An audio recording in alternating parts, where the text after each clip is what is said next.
അസ്സലാമു അലൈക്കും വറഹ്മത്തുള്ളാഹി വബറകാതുഹു. അൽഹംദുലില്ലാഹി വഹ്ദ വസ്സലാത്തു വസ്സലാമു അലാ മൻ ലാ നബിയ്യ ബഅദ. ഏറെ ബഹുമാനമുള്ള സത്യവിശ്വാസികളെ, സഹോദരങ്ങളെ, അള്ളാഹുവിൻ്റെ വിധിവിലക്കുകൾ സൂക്ഷിച്ച് ജീവിക്കണേ എന്ന് ഓർമ്മപ്പെടുത്തുകയാണ്, വസിയത്ത് ചെയ്യുകയാണ്. മുസ്ലിങ്ങളുടെ ഏറ്റവും വലിയ ആഘോഷങ്ങളാണ് വർഷത്തിൽ വരുന്ന രണ്ട് പെരുന്നാളുകൾ, ഈദുൽ ഫിത്തറും ഈദുൽ അദ്ഹയും. എന്നാൽ പെരുന്നാളാണ് എന്ന് കരുതി അതിരുവിട്ട രീതിയിൽ ആഘോഷിക്കുവാൻ ഇസ്ലാം ഒരിക്കലും തന്നെ വിശ്വാസികൾക്ക് അനുവാദം നൽകുന്നില്ല. ആഘോഷങ്ങൾ എങ്ങനെയെല്ലാം ആയിരിക്കണമെന്നും അതിൽ എന്തെല്ലാം കാര്യങ്ങൾ ചെയ്യണമെന്നും ഏതെല്ലാം വിഷയങ്ങൾ ശ്രദ്ധിക്കണമെന്നും എന്തെല്ലാം വെടിയണമെന്നും ഒക്കെ വളരെ കൃത്യമായി തന്നെ പ്രവാചകൻ സല്ലല്ലാഹു അലൈഹി വസല്ലം തങ്ങൾ നമുക്ക് പഠിപ്പിച്ചു തന്നിട്ടുണ്ട്. ഒരു വിശ്വാസി എന്ന നിലയിൽ തന്റെ പെരുന്നാൾ അവൻ ആഘോഷിക്കേണ്ടത് തനിക്ക് നിശ്ചയിക്കപ്പെട്ട അതിർവരമ്പുകൾ മാനിച്ചുകൊണ്ടായിരിക്കണം, താൻ പാലിക്കേണ്ടതായ മര്യാദകൾ പാലിച്ചുകൊണ്ടുമായിരിക്കണം എന്നതാണ്. പെരുന്നാൾ ആഘോഷിക്കേണ്ട രീതിയും ആഘോഷങ്ങളിൽ പാലിക്കേണ്ട മര്യാദകളൊക്കെയാണ് ഇന്നത്തെ ക്ലാസ്സിൽ നാം ചർച്ച ചെയ്യുന്നത്. ഈദുൽ ഫിത്തറും ഈദുൽ അദ്ഹയുമായി ബന്ധപ്പെട്ട 13ഓളം കാര്യങ്ങൾ ഇന്നത്തെ ക്ലാസ്സിൽ നാം ഉൾക്കൊള്ളിച്ചിട്ടുണ്ട്. പഠിക്കുന്ന കാര്യങ്ങൾ കൃത്യമായി ഉൾക്കൊള്ളുവാനും ജീവിതത്തിൽ പ്രവർത്തിക്കുവാനും അല്ലാഹു സുബ്ഹാനഹു വ തആല നമുക്കെല്ലാം തൗഫീഖ് നൽകുമാറാകട്ടെ. ഒന്നാമത്തെ കാര്യം, ഇഖ്റാജു സദഖത്തുൽ ഫിത്ർ ഖബ്ല അൽ ഖുറൂജ് ഇലൽ മുസല്ല. അഥവാ ഈദുൽ ഫിത്തറിൽ ഏറ്റവും പ്രധാനമായി നാം ശ്രദ്ധിക്കേണ്ട കാര്യം, മുസല്ലയിലേക്ക് നമസ്കാരത്തിന് വേണ്ടി പുറപ്പെടുന്നതിന്റെ മുമ്പ് ഫിത്ർ സക്കാത്ത് കൊടുത്തു വീട്ടുക എന്നതാണ്. ഇബ്നു അബ്ബാസ് റളിയല്ലാഹു തആല അൻഹു ഉദ്ധരിക്കുന്ന ഹദീസിൽ അദ്ദേഹം പറയുന്നുണ്ട്, ഫറദ റസൂലുള്ളാഹി സ്വല്ലല്ലാഹു അലൈഹി വസല്ലം സക്കാത്തുൽ ഫിത്ർ. റസൂൽ കരീം അലൈഹി സ്വലാത്തു വസ്സലാം ഫിത്ർ സക്കാത്ത് നമുക്ക് നിർബന്ധമാക്കി തന്നിട്ടുണ്ട്. അതെന്തിനാണെന്നാൽ തുഹ്റത്തൽ ലിസ്സായിം മിനൽ ലഗ്വി വറഫസ്. അഥവാ ഒരു നോമ്പുകാരൻ എന്ന നിലക്ക് നമ്മുടെ നോമ്പിൽ വന്നുപോയ വീഴ്ചകളും അപാകതകളും എല്ലാം പരിഹരിക്കുവാനും അതിൽ നിന്നും ആ നോമ്പുകാരന് ശുദ്ധി വരുത്തുവാനും വതുഅമത്തൽ ലിൽ മസാക്കീൻ, നാട്ടിലുള്ള പാവപ്പെട്ടവരായുള്ള മിസ്കീന്മാരായിട്ടുള്ള ആളുകൾ അവർക്കൊരു അന്നമായി കൊണ്ടും റസൂൽ കരീം സല്ലല്ലാഹു അലൈഹി വസല്ലം തങ്ങൾ ഈ ഇബാദത്ത് മുസ്ലിം സമുദായത്തിന് നിർബന്ധമാക്കിയിട്ടുണ്ട്. സക്കാത്തുൽ ഫിത്ർ അവൻ നമസ്കാരത്തിലേക്ക് പോകുന്നതിന്റെ മുമ്പ് കൊടുത്തു വീട്ടേണ്ടതുണ്ട് എന്നാണ്. മൻ അദ്ദാഹാ ഖബ്ല അസ്സലാ, നമസ്കാരത്തിലേക്ക് പോകുന്നതിന്റെ മുമ്പ് അത് അവൻ നിർവഹിക്കുകയാണെങ്കിൽ ഫഹിയ സക്കാത്തുൻ മഖ്ബൂലത്തുൻ, അത് സ്വീകരിക്കപ്പെട്ട ഫിത്ർ സക്കാത്തായിക്കൊണ്ട് പരിഗണിക്കപ്പെടുന്നതാണ്. എന്നാൽ വമൻ അദ്ദാഹാ ബഅദ അസ്സലാ, നമസ്കാരത്തിന് ശേഷമാണ് അതവൻ നിർവഹിക്കുന്നത് എങ്കിൽ ഫഹിയ സ്വദഖത്തുൻ മിനസ് സ്വദഖാത്ത്, സാധാരണ രീതിയിലുള്ള ഒരു സ്വദഖയായിക്കൊണ്ടാണ് പരിഗണിക്കപ്പെടുക എന്നാണ്.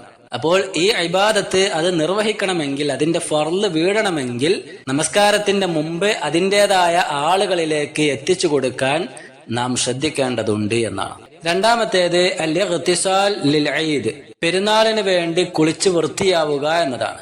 സാദാൻ റളിയല്ലാഹു തആല അൻഹു ഉദ്ധരിക്കുന്ന ഹദീസിൽ അദ്ദേഹം പറയുന്നുണ്ട്, സഅല റജുലുൻ അലിയൻ റളിയല്ലാഹു തആല അൻഹു അനിൽ ഗുസ്ൽ. അഥവാ അലി ഇബ്നു അബീ ത്വാലിബ് റളിയല്ലാഹു തആല അൻഹുവിനോട് ഒരിക്കൽ ഒരു മനുഷ്യൻ കുളിയെ സംബന്ധിച്ച് ചോദിക്കുകയുണ്ടായി. അപ്പോൾ അദ്ദേഹം പറഞ്ഞു, ഖാല ഇഗ്തസിൽ കുല്ല യൗമിൻ ഇൻ ശിഅത. അഥവാ നീ ഉദ്ദേശിക്കുകയാണെങ്കിൽ, വൃത്തിയോടെ നടക്കാൻ നീ ഉദ്ദേശിക്കുകയാണെങ്കിൽ എല്ലാ ദിവസവും നീ കുളിക്കുക. എന്നിട്ട് അദ്ദേഹം പറഞ്ഞു, ലൽ ഗുസ്ലുൽ ലദീ ഹുവൽ ഗുസ്ൽ, എന്നാൽ ദീന് പഠിപ്പിക്കുന്ന കുളി അതല്ല, എല്ലാ ദിവസവും കുളിക്കുന്ന ആ കുളിയല്ല ഐച്ഛികമായിക്കൊണ്ടുള്ള കർമ്മമായിക്കൊണ്ട് ദീൻ പഠിപ്പിക്കുന്നത്. മറിച്ച് ദീൻ കുളിക്കണമെന്ന് ആവശ്യപ്പെടുന്ന ചില സന്ദർഭങ്ങളുണ്ട്. വാജിബായുള്ള കുളികളല്ല, സുന്നത്തായുള്ള കുളികളെയാണ് അവിടെ ഉദ്ദേശിക്കുന്നത്. അത് ഏതൊക്കെയാണെന്നാൽ, ഒന്നാമത്തേത് യൗമുൽ ജുമുഅ, വെള്ളിയാഴ്ച ദിവസമാണ്. രണ്ടാമത്തേത് യൗമുൽ അറഫ, അറഫ ദിവസമാണ്. മൂന്നാമത്തേത് യൗമുൻ നഹർ, ബലിപെരുന്നാൾ ദിവസവും. നാലാമത്തേത് യൗമുൽ ഫിത്ർ, ചെറിയ പെരുന്നാൾ ദിവസവും. ഈ ദിവസങ്ങളിലാണ് ഐച്ഛികമായി കൊണ്ടുള്ള കുളികളായിക്കൊണ്ട് ദീന് പഠിപ്പിക്കുന്നത് എന്ന് അദ്ദേഹം പറഞ്ഞതായി കാണുവാൻ സാധിക്കും. അപ്പോൾ പെരുന്നാൾ ദിവസങ്ങളിൽ കുളിച്ച് വൃത്തിയായിക്കൊണ്ട് വേണം പള്ളികളിലേക്ക്, മുസല്ലകളിലേക്ക് പോകുവാൻ. ആ ഒരു കാര്യം നാം ശ്രദ്ധിക്കണം, അത് സുന്നത്തായ കാര്യമാണ് എന്ന് നാം മനസ്സിലാക്കുക. മൂന്നാമത്തേത് ലുബ്സു അഹ്സനി സിയാബ്, നല്ല വസ്ത്രം, ഏറ്റവും മുന്തിയ വസ്ത്രം ധരിക്കുക എന്നതാണ്. ഇബ്നു അബ്ബാസ് റളിയല്ലാഹു തആല അൻഹു ഉദ്ധരിക്കുന്ന ഹദീസിൽ കാണാം, കാന റസൂലുള്ളാഹി സ്വല്ലല്ലാഹു അലൈഹി വസല്ലം യൽബസു യൗമൽ ഈദി ബുർദതൻ ഹംറാ. പ്രവാചകൻ സല്ലല്ലാഹു അലൈഹി വസല്ലം തങ്ങൾ പെരുന്നാൾ ദിവസം ചുവപ്പ് കളറുള്ള മേൽക്കുപ്പായം അണിഞ്ഞതായി കാണാമായിരുന്നു. അഥവാ വൃത്തിയുള്ള വസ്ത്രം ധരിച്ച് കാണുവാൻ തന്നെ ഒരു തെളിമയിൽ നിൽക്കുന്ന രീതിയിൽ പ്രവാചകൻ സല്ലല്ലാഹു അലൈഹി വസല്ലമ തങ്ങൾ ആ ദിവസം ഒരുങ്ങി വരാറുണ്ടായിരുന്നു എന്നാണ്. അവിടെ നമ്മൾ മനസ്സിലാക്കേണ്ടത് പുതിയ വസ്ത്രം വാങ്ങിച്ചെങ്കിലേ അതാകൂ എന്നല്ല, മറിച്ച് ഉള്ളതിൽ ഏറ്റവും മുന്തിയ വസ്ത്രം ധരിക്കുക എന്നോ, അല്ലെങ്കിൽ പുതിയത് വാങ്ങിക്കാൻ കഴിയുമെങ്കിൽ അങ്ങനെ പുതിയത് ഉടുത്ത് വൃത്തിയായി ആയിരിക്കണം പള്ളിയിൽ നാം സന്നിഹിതമാകേണ്ടത് എന്നാണ്. അപ്പോൾ ഏറ്റവും മുന്തിയ ഏറ്റവും നല്ല വൃത്തിയുള്ള വസ്ത്രമായിരിക്കണം നാം ധരിക്കേണ്ടത്. അത് തന്നെ സുഗന്ധദ്രവ്യങ്ങൾ ഉപയോഗിച്ച് ഏറ്റവും വൃത്തിയിൽ തന്നെ ആയിരിക്കണം അന്നേ ദിവസം നാം പള്ളിയിൽ സന്നിഹിതമാകേണ്ടത് എന്നാണ്. അതാണ് പെരുന്നാളിൽ നാം ശ്രദ്ധിക്കേണ്ട മൂന്നാമത്തെ കാര്യം. നാലാമത്തേതായിക്കൊണ്ട് തഖീറുൽ ഫിത്ർ ഫി ഈദിൽ അദ്ഹ വ തഖ്ദീമുഹു ഫി ഈദിൽ ഫിത്ർ, അഥവാ ബലി പെരുന്നാൾ ദിവസമാണെങ്കിൽ പ്രഭാത ഭക്ഷണം വൈകിപ്പിക്കുകയും എന്നാൽ ഈദുൽ ഫിത്ർ ആണെങ്കിൽ പ്രഭാത ഭക്ഷണം നേരത്തെ കഴിക്കുകയുമാണ് ചെയ്യേണ്ടത്. അബ്ദുല്ലാഹി ഇബ്നു ബുറൈദ റളിയല്ലാഹു തആല അൻഹു ധരിക്കുന്ന ഹദീസിൽ അദ്ദേഹം പറയുന്നുണ്ട്, കാന റസൂലുള്ളാഹി സ്വല്ലല്ലാഹു അലൈഹി വസല്ലം ലാ യഗ്ദു യൗമൽ ഫിത്ർ ഹത്താ യഅകുൽ, അഥവാ പ്രവാചകൻ സ്വല്ലല്ലാഹു അലൈഹി വസല്ലം തങ്ങൾ ഈദുൽ ഫിത്റിൽ ഭക്ഷണം കഴിച്ചുകൊണ്ടായിരുന്നു പള്ളിയിലേക്ക് വരാറുണ്ടായിരുന്നത്. വലാ യഅകുൽ യൗമൽ അദ്ഹ ഹത്താ യർജിഅ, ബലി പെരുന്നാൾ ദിവസമാണെങ്കിൽ മടങ്ങി വന്നിട്ടേ പ്രവാചകൻ സല്ലല്ലാഹു അലൈഹി വസല്ലം തങ്ങൾ ഭക്ഷണം കഴിക്കാറുണ്ടായിരുന്നുള്ളൂ. എത്രത്തോളം എന്ന് പറഞ്ഞാൽ ഫയഅകുല മിൻ അദ്ഹിയതിഹി, ഉദ്ഹിയത്ത് അറുത്ത് അതിൽ നിന്നായിരുന്നു പ്രവാചകൻ സല്ലല്ലാഹു അലൈഹി വസല്ലം തങ്ങൾ ഭക്ഷണം കഴിക്കാറുണ്ടായിരുന്നത്, പ്രഭാത ഭക്ഷണം കഴിച്ചിരുന്നത് എന്നാണ്. അപ്പോൾ ആ ഒരു കാര്യവും നാം ശ്രദ്ധിക്കേണ്ടതുണ്ട്. ചെറിയ പെരുന്നാളാണെങ്കിൽ സുന്നത്തെടുക്കാൻ വേണ്ടി രാവിലെ 2-3 ഈത്തപ്പഴമെങ്കിലും കഴിച്ച ശേഷമായിരിക്കണം പള്ളിയിലേക്ക് പോകേണ്ടത്. ബലിപെരുന്നാളാണെങ്കിലും തിരിച്ചു വന്നിട്ടായിരിക്കണം നാം ഭക്ഷണം കഴിക്കേണ്ടത്. അഞ്ചാമത്തെ കാര്യം ഇസ്തിഹ്ബാബുൽ ഇക്സാർ മിനസ് സ്വദഖതി യൗമൽ ഈദ്, ബലിപെരുന്നാൾ ദിവസം സ്വതക്കകൾ അധികരിപ്പിക്കുക, ദാനധർമ്മങ്ങൾ വർദ്ധിപ്പിക്കുക എന്നതാണ്. അബൂ സഈദ് അൽ ഖുദ്രി റളിയല്ലാഹു തആല അൻഹു ധരിക്കുന്ന ഹദീസിൽ അദ്ദേഹം പറയുന്നു, അന്ന റസൂലുള്ളാഹി സ്വല്ലല്ലാഹു അലൈഹി വസല്ലം കാന യഖ്റുജു യൗമൽ അദ്ഹ വ യൗമൽ ഫിത്ർ, പ്രവാചകൻ സല്ലല്ലാഹു അലൈഹി വസല്ലം തങ്ങൾ പെരുന്നാൾ ദിവസങ്ങളിൽ വീട്ടിൽ നിന്ന് പുറപ്പെടാറുണ്ടായിരുന്നു. ഫയബ്ദഉ ബിസ്സലാത്തി, അങ്ങനെ മുസല്ലയിലേക്ക് എത്തി ആദ്യം നമസ്കാരം കൊണ്ടായിരുന്നു ആരംഭിച്ചിരുന്നത്. ഫഇദാ സല്ല സ്വലാതഹു വസല്ലം, അങ്ങനെ നമസ്കാരം കഴിഞ്ഞ് സലാം വീട്ടിക്കഴിഞ്ഞാൽ ഖാമ ഫഅഖ്ബല അലന്നാസ്, അങ്ങനെ ജനങ്ങൾക്ക് അഭിമുഖമായി നിൽക്കുകയും വഹും ജുലൂസുൻ ഫീ മുസല്ലാഹും, അവരെല്ലാവരും അവരുടെ മുസല്ലയിൽ ഇരിക്കുകയും ചെയ്യുമായിരുന്നു. അങ്ങനെ ജനങ്ങൾക്ക് ഉത്ബോധനം കൊടുക്കുകയും ഫഇൻ കാന ലഹു ഹാജ, അങ്ങനെ പ്രവാചകൻ സല്ലല്ലാഹു അലൈഹി വസല്ലം തങ്ങൾക്ക് എന്തെങ്കിലും ആവശ്യങ്ങളുണ്ട് എങ്കിൽ ബിബഅസിൻ, എന്തെങ്കിലും സൈന്യങ്ങളെ തയ്യാറാക്കുവാനോ അങ്ങനെ എന്തെങ്കിലും ആവശ്യങ്ങളുണ്ട് എങ്കിൽ ദക്കറഹു ലിന്നാസ്, അത് ജനങ്ങളെ അറിയിക്കുകയും ഔ കാനത് ലഹു ഹാജത്തുൻ ബിഗൈരി ദാലിക അമറഹും ബിഹാ, അല്ലെങ്കിൽ അതുപോലുള്ള മറ്റെന്തെങ്കിലും ആവശ്യങ്ങൾ ഉണ്ടെങ്കിലും പ്രവാചകൻ സല്ലല്ലാഹു അലൈഹി വസല്ലം തങ്ങൾ ആ കാര്യങ്ങൾ അവരെ അറിയിക്കാറുണ്ടായിരുന്നു. എന്നിട്ട് അവസാനം പ്രവാചകൻ സല്ലല്ലാഹു അലൈഹി വസല്ലം തങ്ങൾ സ്വഹാബത്തിനോടായിക്കൊണ്ട് പറയും, തസദ്ദഖൂ തസദ്ദഖൂ തസദ്ദഖൂ, അഥവാ നിങ്ങൾ അതിനുവേണ്ടി സ്വതക്കകൾ നൽകിക്കൊള്ളുക, ദാനധർമ്മങ്ങൾ നൽകുക എന്ന് ജനങ്ങളോട് കൽപ്പിക്കാറുണ്ടായിരുന്നു എന്നാണ്. എന്നിട്ട് ശേഷം അബൂ സഈദ് അൽ ഖുദ്രി റളിയല്ലാഹു തആല അൻഹു പറയുന്നതായി കൊണ്ട് കാണാം, വകാന അക്സറു മൻ യതസദ്ദഖുൻ നിസാ, അന്നേ ദിവസം അഥവാ പെരുന്നാൾ ദിവസങ്ങളിൽ ധാരാളമായി കൊണ്ട് സ്വതക്കകൾ നിർവഹിക്കാറുണ്ടായിരുന്നത് സ്ത്രീകളായിരുന്നു. അവരുടെ ഭാഗത്തു നിന്നായിരുന്നു ധാരാളം സ്വതക്കകൾ ഉണ്ടായിരുന്നത് എന്നാണ്.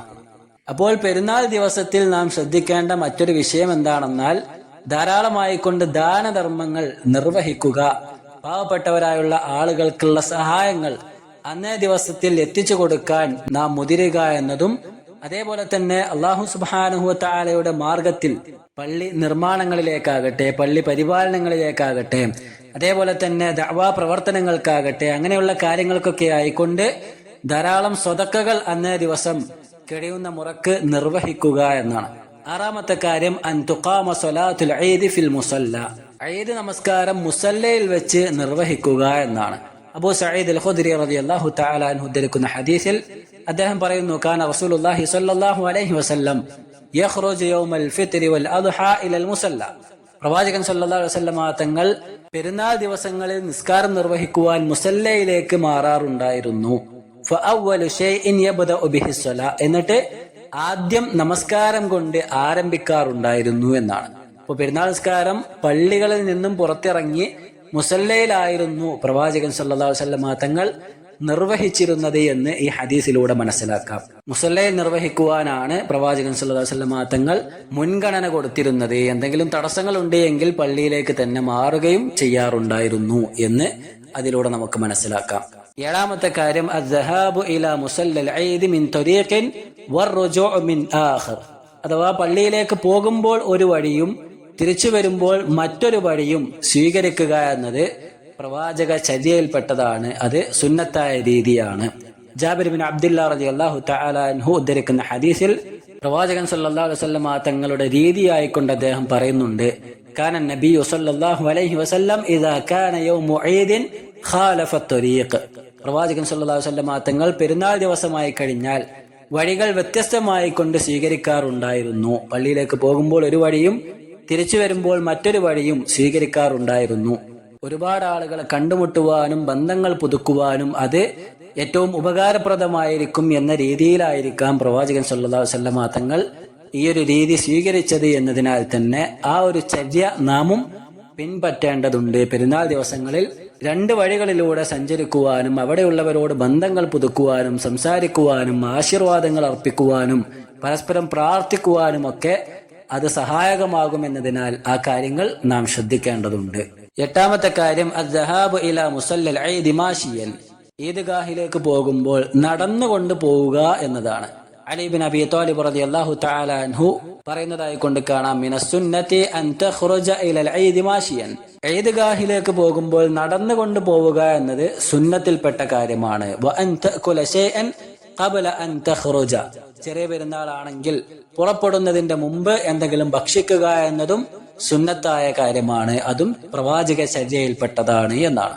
നേരത്തെ പറഞ്ഞതുപോലെ ബന്ധങ്ങൾ പുതുക്കുവാനും അതേപോലെ തന്നെ കണ്ടുമുട്ടുമ്പോൾ പരസ്പരം പ്രാർത്ഥിക്കുവാനും ആശീർവാദങ്ങൾ അർപ്പിക്കുവാനൊക്കെ ഈ ഒരു കാര്യമായിരിക്കും ഏറ്റവും ഉചിതമായിട്ടുള്ളത് എന്നതിനാൽ ഈ ചര്യ നാം പിൻപറ്റുവാൻ ശ്രദ്ധിക്കുക. ഒൻപതാമത്തെ കാര്യം ഇസ്തിഹ്ബാബു ഖുറൂജിൻ നിസാ ലിസ്വലാത്തിൽ ഈദ് ബിലാ തസയ്യുനിൻ ഔ തബർറുജിൻ ഔ തതയ്യുബിൻ. അഥവാ സ്ത്രീകളും മുസല്ലയിലേക്ക് പുറപ്പെടുക എന്നതാണ്. ഈദ്ഗാഹിലേക്ക് സ്ത്രീകളും പങ്കെടുക്കേണ്ടതുണ്ട്. പ്രവാചകൻ സല്ലല്ലാഹു അലൈഹി വസല്ലം തങ്ങൾ പ്രത്യേകം അവരോടും ഈദ്ഗാഹിൽ പങ്കെടുക്കുവാൻ കൽപ്പിച്ചതായി കൊണ്ട് കാണുവാൻ സാധിക്കും. ഈദ്ഗാഹിലേക്ക് അവർ പുറപ്പെടുമ്പോൾ ബിലാ തസയ്യുനിൻ ഔ തബർറുജിൻ ഔ തതയ്യുബിൻ, അഥവാ ആർഭാടത്തോടുകൂടി വസ്ത്രങ്ങൾ ധരിച്ചുകൊണ്ടോ അതല്ലെങ്കിൽ സുഗന്ധദ്രവ്യങ്ങൾ ഉപയോഗിച്ചുകൊണ്ടോ അലങ്കാരങ്ങൾ പുറത്തു കാണിച്ചുകൊണ്ടോ ഒന്നും ആയിരിക്കരുത്. വളരെ മാന്യമായ വസ്ത്രം ധരിച്ചുകൊണ്ടും തീർത്തും ഇസ്ലാമിക വേഷത്തോടു കൂടിയും ആയിരിക്കണം മുസല്ലയിലേക്ക് പുറപ്പെടേണ്ടത് എന്ന ആ ഒരു കാര്യം കൂടി അതിൽ ശ്രദ്ധിക്കേണ്ടതുണ്ട്. ഉമ്മു അത്തിയ റളിയല്ലാഹു തആല അൻഹു ഉദ്ധരിക്കുന്ന ഹദീസിൽ അവർ പറയുന്നു, അമറന അൻ നുഖ്രിജൽ ഹയ്യല യൗമുൽ ഈദൈനി വദവാതിൽ ഹുദുർ. അഥവാ ആർത്തവത്തിലുള്ള സ്ത്രീകളോടും മറ്റുള്ള സകല സ്ത്രീകളോടും പ്രവാചകൻ സല്ലല്ലാഹു അലൈഹി വസല്ലം തങ്ങൾ പെരുന്നാൾ ദിവസം മുസല്ലയിലേക്ക് പുറപ്പെടുവാൻ കൽപ്പിക്കാറുണ്ടായിരുന്നു. ഫയഷ്ഹദന ജമാഅത്തുൽ മുസ്ലിമീന വദഅവതഹും. മുസ്ലിങ്ങളുടെ ആ ഒരു ജനസാന്നിധ്യത്തിൽ അവരും പങ്കാളികളാകുവാനും അതേപോലെ തന്നെ അവരുടെ ആ ഒരു ദഅവത്തിൽ അവരുടെ ക്ഷണത്തിൽ അവർ പങ്കാളികളാകുവാനും ഒക്കെ വേണ്ടി പ്രവാചകൻ സല്ലല്ലാഹു അലൈഹി വസല്ലം തങ്ങൾ അവരോടും ഇക്കാര്യം കൽപ്പിക്കാറുണ്ടായിരുന്നു. അങ്ങനെ നമസ്കാരത്തിലേക്കായി കഴിഞ്ഞാൽ വയഅ്തസിലുൽ ഹയ്യലു അൻ മുസല്ലാഹുന്ന, നമസ്കാരത്തിൽ നിന്നും ആർത്തവകാരികളായുള്ള സ്ത്രീകൾ മാറിയിരുന്നു കൊള്ളട്ടെ എന്നും പ്രവാചകൻ സല്ലല്ലാഹു അലൈഹി വസല്ലം തങ്ങൾ കൽപ്പിച്ചിട്ടുണ്ടായിരുന്നു. ആ സന്ദർഭത്തിൽ ഒരു സ്ത്രീ പ്രവാചകരോടായിക്കൊണ്ട് പറഞ്ഞു, യാ റസൂലല്ലാഹി ഇഹ്ദാന ലൈസ ലഹാ ജിൽബാബുൻ. പ്രവാചകരെ, ഞങ്ങളുടെ കൂട്ടത്തിൽ ഒരാൾക്ക് അവൾക്ക് പോരാനുള്ള വസ്ത്രമില്ല, ഉടുക്കാനുള്ള വസ്ത്രമില്ല, വരാൻ സാധിക്കുകയില്ലല്ലോ എന്ന് പറഞ്ഞപ്പോൾ റസൂൽ കരീം സല്ലല്ലാഹു അലൈഹി വസല്ലം തങ്ങൾ അവരോട് ലിതുൽബിസഹാ സ്വാഹിബതുഹാ മിൻ ജിൽബാബിഹാ, അവളുടെ കൂട്ടുകാരിയോട് അവൾക്ക് വേണ്ടി ഒരു വസ്ത്രം നൽകുവാൻ വേണ്ടി പറയൂ, അങ്ങനെയെങ്കിലും അവൾ അങ്ങോട്ട് എത്തിക്കൊള്ളട്ടെ എന്ന് നബി സല്ലല്ലാഹു അലൈഹി വസല്ലം തങ്ങൾ അവരോട് പറഞ്ഞതായി കാണുവാൻ സാധിക്കും. അഥവാ അവർ അതിൽ പങ്കെടുക്കുന്നതിന്റെ ശ്രേഷ്ഠത കൂടിയാണ് ഈ ഹദീസ് നമ്മെ ഉണർത്തുന്നത്. അപ്പോൾ ചുരുക്കി പറഞ്ഞാൽ ആർത്തവകാരികളായ സ്ത്രീകളാകട്ടെ മറ്റുള്ള എല്ലാവരും തന്നെ ഈ ഒരു വേളയിൽ അവർ ഉണ്ടായിരിക്കേണ്ടതുണ്ട്. മുസ്ലിങ്ങളുടെ ആ സന്തോഷത്തിൽ അവർ പങ്കുകൊള്ളേണ്ടതുണ്ട് എന്നാണ്. പത്താമത്തെ കാര്യം അത്തക്ബീറു അയ്യാമൽ ഈദൈൻ. പെരുന്നാൾ ദിവസങ്ങളിൽ തക്ബീറുകൾ ധാരാളമായി കൊണ്ട് ഉച്ചരിക്കുക എന്നതാണ്. വിശുദ്ധ ഖുർആനിലെ സൂറത്തുൽ ബഖറയിലെ 185-ാമത്തെ വചനത്തിൽ അല്ലാഹു പറയുന്നതായി കാണാം, വലിതുകബ്ബിറുല്ലാഹ അലാ മാ ഹദാകും വലഅല്ലകും തഷ്കുറൂൻ. നിങ്ങൾക്ക് നേർവഴി കാണിച്ചു തന്നതിന്റെ പേരിൽ, നിങ്ങൾക്ക് സന്മാർഗം കാണിച്ചു തന്നതിന്റെ പേരിൽ അള്ളാഹുവിന്റെ മഹത്വം നിങ്ങൾ ധാരാളമായി കൊണ്ട് പ്രകീർത്തിക്കുവീൻ എന്ന് അള്ളാഹു സുബ്ഹാനഹു വ തആല പറഞ്ഞതായി കാണാം. അതുകൊണ്ട് തന്നെ പെരുന്നാളിൽ ഏറ്റവും അധികം നാം ഉച്ചരിക്കേണ്ടത് തക്ബീറുകളായിരിക്കണം എന്ന കാര്യം നാം മറന്നു പോകരുത്. സ്ത്രീകളായാലും പുരുഷന്മാരായാലും ധാരാളം തക്ബീറുകൾ ഉരുവിടുവാൻ അന്നേ ദിവസം നാം ശ്രദ്ധിക്കണം.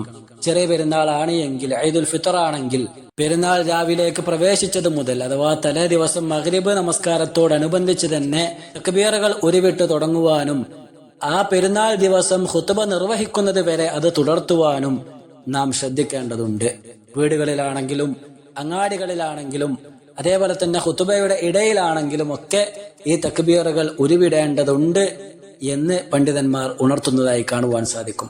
അതേപോലെ തന്നെ ബലിപെരുന്നാളാണ് എങ്കിൽ ദുൽഹിജ്ജ മാസം ആരംഭിച്ചത് മുതൽ തന്നെ തക്ബീറുകൾ ഉരുവിട്ട് തുടങ്ങാമെന്നും ദുൽഹിജ്ജ മാസത്തിലെ 13-ാം ദിവസം അസർ നമസ്കാരം വരെ അത് തുടർത്താമെന്നും പണ്ഡിതന്മാർ പറഞ്ഞതായി കാണുവാൻ സാധിക്കും. ആ രീതിയിൽ ആ സന്ദർഭങ്ങളിൽ പൂർണ്ണമായും അല്ലാഹു അക്ബർ അല്ലാഹു അക്ബർ അല്ലാഹു അക്ബർ ലാ ഇലാഹ ഇല്ലല്ലാഹു അല്ലാഹു അക്ബർ അല്ലാഹു അക്ബർ വലില്ലാഹിൽ ഹംദ് എന്നിങ്ങനെ ധാരാളം തവണകൾ തക്ബീറുകൾ ഉരുവിടുവാൻ, അതിന്റെ ആശയവും അർത്ഥവും ഉൾക്കൊണ്ടുകൊണ്ട് അത് നിരന്തരം ഉരുവിടുവാൻ നാം ശ്രദ്ധിക്കേണ്ടതുണ്ട്. അല്ലാഹു സുബ്ഹാനഹു വ തആല നമ്മിൽ നിന്നും സ്വീകരിക്കുമാറാകട്ടെ. 11-ാമത്തെ കാര്യം അത്തഹന്നിഅതു ബിൽ ഈദ്. പെരുന്നാളിൽ പരസ്പരം നാം കണ്ടുമുട്ടുമ്പോൾ ആശീർവാദങ്ങൾ കൈമാറുക, പരസ്പരം സന്തോഷങ്ങൾ കൈമാറുക എന്നതാണ്. ജുബൈർ ഇബ്നു നുഫൈർ റളിയല്ലാഹു തആല അൻഹു ഉദ്ധരിക്കുന്ന ഹദീസിൽ അദ്ദേഹം പറയുന്നുണ്ട്, കാന അസ്ഹാബു റസൂലില്ലാഹി സ്വല്ലല്ലാഹു അലൈഹി വസല്ലം ഇദാ ഇൽതഖൗ യൗമൽ ഈദ് യഖൂലു ബഅ്ദുഹും ലിബഅ്ദിൻ. പ്രവാചകൻ സല്ലല്ലാഹു അലൈഹി വസല്ലം തങ്ങളുടെ സഹാബിമാർ, അനുചരന്മാർ അവർ പരസ്പരം പെരുന്നാൾ ദിവസം കണ്ടുമുട്ടിക്കഴിഞ്ഞാൽ ഇപ്രകാരം പറയാറുണ്ടായിരുന്നു, തഖബ്ബലല്ലാഹു മിന്നാ വമിൻകും. അല്ലാഹു നമ്മിൽ നിന്നും നിങ്ങളിൽ നിന്നും എല്ലാ സൽക്കർമ്മങ്ങളും സ്വീകരിക്കുമാറാകട്ടെ എന്നിങ്ങനെ പരസ്പരം അവർ പ്രാർത്ഥിക്കാറുണ്ടായിരുന്നു എന്നാണ്. ആ ഒരു കാര്യം നാമും ശ്രദ്ധിക്കേണ്ടതുണ്ട്. ഈദുൽ ഫിത്തർ ആണെങ്കിലും ഈദുൽ അദ്ഹ ആണെങ്കിലും പരസ്പരം ഈ രീതിയിൽ പ്രാർത്ഥിച്ചുകൊണ്ട് ആശീർവദിക്കുവാനും പരസ്പരം സന്തോഷം കൈമാറുവാനും നാം ശ്രദ്ധിക്കേണ്ടതുണ്ട് എന്നാണ്. ഈ വക കാര്യങ്ങളൊക്കെയാണ് പെരുന്നാളുമായി ബന്ധപ്പെട്ടുകൊണ്ട് നാം ശ്രദ്ധിക്കേണ്ടത്. അതിന്റെ കൂടെ ബലിപെരുന്നാളിൽ ശ്രദ്ധിക്കേണ്ട 2 കാര്യങ്ങൾ കൂടി. 12-ാമത്തേത് അൽ അദ്ഹിയ അഥവാ ഉദ്ഹിയ്യത്ത് അറക്കുവാൻ ശ്രദ്ധിക്കുക എന്നതാണ്. അനസ് ഇബ്നു മാലിക് റളിയല്ലാഹു തആല അൻഹു ഉദ്ധരിക്കുന്ന ഹദീസിൽ അദ്ദേഹം പറയുന്നു, ദഹൻ നബി സല്ലല്ലാഹു അലൈഹി വസല്ലം ബികബശൈനി അംലഹൈൻ. പ്രവാചകൻ സല്ലല്ലാഹു അലൈഹി വസല്ലം തങ്ങൾ ബലിപെരുന്നാൾ ദിവസം 2 വലിയ ആടുകളെ ഉദ്ഹിയ്യത്ത് അറക്കാറുണ്ടായിരുന്നു. ഫറഅയ്തുഹു വാദിഅൻ ഖദമഹു അലാ സഫാഹിഹിമാ യുസമ്മി വയുകബ്ബിർ. മൂർച്ചയുള്ള വാളുകൊണ്ട് പ്രവാചകൻ സല്ലല്ലാഹു അലൈഹി വസല്ലം തങ്ങൾ തക്ബീർ ഉരുവിട്ടുകൊണ്ട് ആ ആടുകളെ അറുക്കുന്നതായി ഞാൻ കണ്ടിട്ടുണ്ട്. ഫദബഹഹുമാ ബിയദിഹി. പ്രവാചകൻ തന്നെ അതിനെ അറുക്കുന്നതായി കൊണ്ട് ഞാൻ കണ്ടിട്ടുണ്ട് എന്നാണ്. അപ്പോൾ നമ്മളാൽ കഴിയുന്ന വിധത്തിൽ ഉദ്ഹിയ്യത്തിൽ നാം പങ്കാളികളാകുവാൻ ശ്രദ്ധിക്കേണ്ടതുണ്ട്. അതാണ് ബലിപെരുന്നാളിൽ നാം ശ്രദ്ധിക്കേണ്ട ഏറ്റവും പ്രധാനമായ കാര്യം. 13-ാമത്തേതായിക്കൊണ്ട് ലാ യഖുദുൽ മുദഹി മിൻ ശഅരിഹി വലാ മിൻ അദ്ഫാരിഹി ഷൈഅൻ മിൻ ദുഖൂലി ഹിലാലി ദിൽ ഹിജ്ജ ഹത്താ യുദ്ഹിയ. അപ്രകാരം ഉദ്ഹിയ്യത്തിൽ പങ്കാളികളായ വ്യക്തികളെ സംബന്ധിച്ചിടത്തോളം ദുൽഹിജ്ജ മാസത്തിലേക്ക് കടന്നു കഴിഞ്ഞാൽ അവരുടെ ശരീരത്തിലെ നഖങ്ങളാകട്ടെ മുടികളാകട്ടെ വെട്ടാതിരിക്കുവാനും ശ്രദ്ധിക്കേണ്ടതുണ്ട് എന്നാണ്. എല്ലാവർക്കും അറിയാവുന്ന കാര്യങ്ങളാണ്, എന്നാലും ഒന്നുകൂടി ഉണർത്തുന്നു എന്ന് മാത്രം. ഉമ്മു സലമ റളിയല്ലാഹു തആല അൻഹ ഉദ്ധരിക്കുന്ന ഹദീസിൽ പ്രവാചകൻ സല്ലല്ലാഹു അലൈഹി വസല്ലം തങ്ങൾ പറയുന്നുണ്ട്, ഇദാ റഅയ്തും ഹിലാല ദിൽ ഹിജ്ജ അഥവാ ദുൽഹിജ്ജ മാസത്തിലെ ഹിലാൽ അതിന്റെ പിറവി നിങ്ങൾ കണ്ടു കഴിഞ്ഞാൽ വ അറാദ അഹദുക്കും അൻ യുദ്ഹിയ ഉദ്ഹിയ്യത്ത് അറക്കുവാൻ നിങ്ങൾ ഉദ്ദേശിക്കുന്നുണ്ട് എങ്കിൽ ഫൽയുംസിക് അൻ ശഅരിഹി വഅദ്ഫാരിഹി. അവന്റെ രോമങ്ങളും അതേപോലെ തന്നെ നഖങ്ങളും പിടിച്ചു വെച്ചുകൊള്ളട്ടെ, പിന്നെ അവൻ വെട്ടാതിരിക്കട്ടെ എന്നാണ്. ഉദ്ഹിയ്യത്ത് അറുത്ത ശേഷമാണ് അത് പിന്നീട് വെട്ടേണ്ടത്, കളയേണ്ടത്, നീക്കം ചെയ്യേണ്ടത് എന്ന് നാം മനസ്സിലാക്കുക. പെരുന്നാൾ രാവുകൾ എന്ന് പറഞ്ഞാൽ അത് ആഘോഷിക്കുവാനുള്ളതാണ്. എന്നാൽ ആഘോഷങ്ങൾ പരിധി വിട്ടുകൊണ്ടുള്ളതാകുവാൻ ഒരിക്കലും തന്നെ നാം അനുവദിച്ചുകൂടാ. ഇസ്ലാം ഹറാമാക്കിയ കാര്യങ്ങൾ പെരുന്നാൾ ദിവസത്തിൽ ഒരിക്കലും തന്നെ നമുക്ക് ഹലാലാവുകയില്ല എന്ന അടിസ്ഥാന ബോധം നമുക്കുണ്ടായിരിക്കേണ്ടതുണ്ട്. മ്യൂസിക്കുകളാണെങ്കിലും അതേപോലെ തന്നെ മദ്യ ലഹരികളാണെങ്കിലും അങ്ങനെ തുടങ്ങിയുള്ള സകല കാര്യങ്ങളും അതൊക്കെ ഹറാം തന്നെയാണ്. അത് പെരുന്നാളിലും ഹറാമാണ് എന്ന കാര്യം നാം മറന്നു പോകരുത്. ആ ഹലാലുകളും ഹറാമുകളും പരിഗണിച്ചുകൊണ്ട് തന്നെയാണ് പെരുന്നാൾ രാവും പെരുന്നാൾ ദിവസങ്ങളൊക്കെ നാം കഴിച്ചു കൂട്ടേണ്ടത് എന്ന് നാം മനസ്സിലാക്കുക. അല്ലാഹു സുബ്ഹാനഹു വ തആല കാര്യങ്ങൾ കൃത്യമായി മനസ്സിലാക്കുവാനും പഠിക്കുവാനും ജീവിതത്തിൽ പ്രവൃത്തിപഥത്തിൽ കൊണ്ടുവരുവാനും നമ്മെ എല്ലാം സഹായിക്കുമാറാകട്ടെ, തൗഫീഖ് നൽകുമാറാകട്ടെ. اللهم ربنا آتنا في الدنيا حسنة وفي الآخرة حسنة وقنا عذاب النار. ربنا تقبل منا إنك أنت السميع العليم وتب علينا إنك أنت التواب الرحيم. وصلى الله وسلم على نبينا محمد. السلام عليكم ورحمة الله وبركاته.